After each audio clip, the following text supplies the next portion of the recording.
אז היי חברים שלי, אני עכשיו חוזרת מהסופים וזה כסף משחק. תקלו איזה מגניב, יש לי פה גם 200.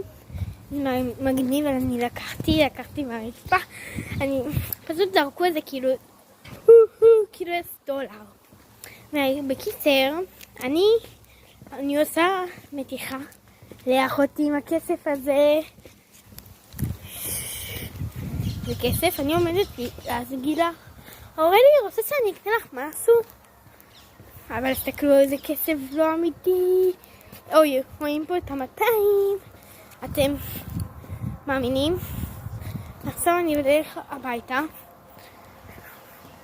מהסופרים, בכוונה עשיתי כזה, למה אין לי כוח.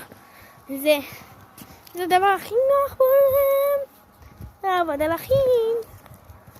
תכתבו לי בתגובות אם אתם רוצים כאלה, תשלחו לי מאיפה קיבלתי.